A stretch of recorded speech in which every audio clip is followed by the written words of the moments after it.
called Hillywood because it brings cinema across the hills to the remote parts of Rwanda. Rwanda is one of the smallest and poorest countries in the world. There's only one cinema here in the capital, Kigali, so the team bring a screen along with them. Our community, the people in the village, the people in the remote areas, they need this. Rwanda has got one of the highest percentage of illiteracy in Africa, if not in the world. And you can imagine the power of audiovisuals. Every night, 2,000 people come to Hillywood screenings to see some of the first films made by Rwandans.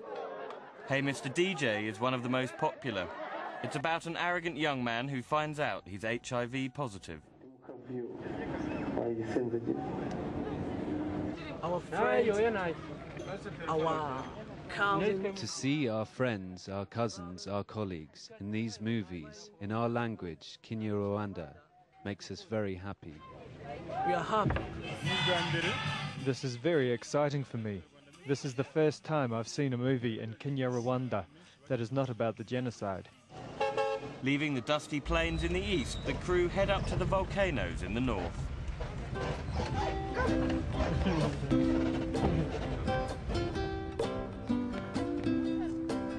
They will show their films in 7 villages in just as many days.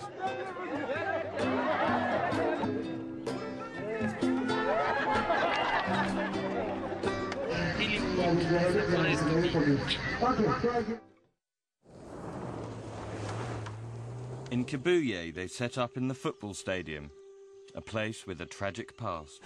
More than 10,000 people were killed here, right here in this playground here. More than 10,000 people were killed. They'd sought refuge here during the 1994 genocide.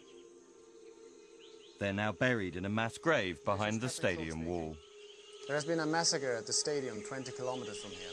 The dead must number in the thousands.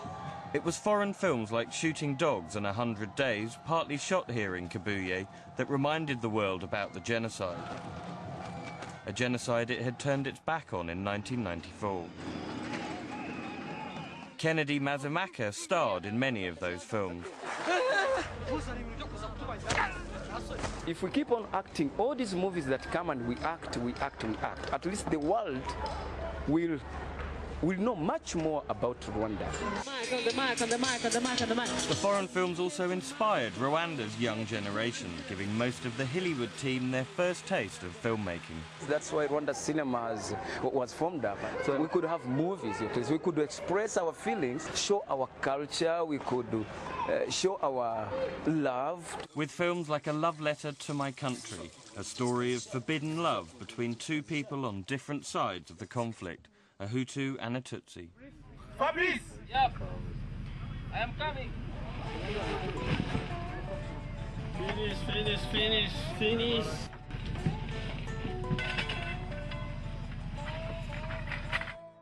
Hillywood's last stop is Butari, home to the country's main university.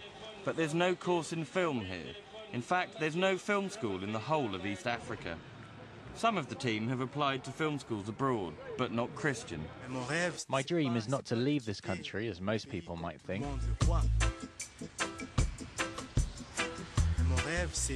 My dream is to make films about young Rwandans and their everyday lives.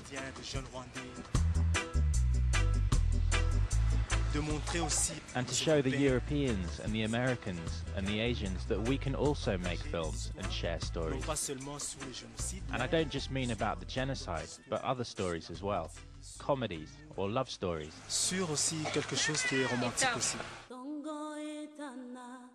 At the end of the day, it's upon our responsibilities as well to show all the different facets Africa has. And the very way how we can translate that can eventually help the rest of the world to understand the magnitude of the beauty and the complexity of our continent.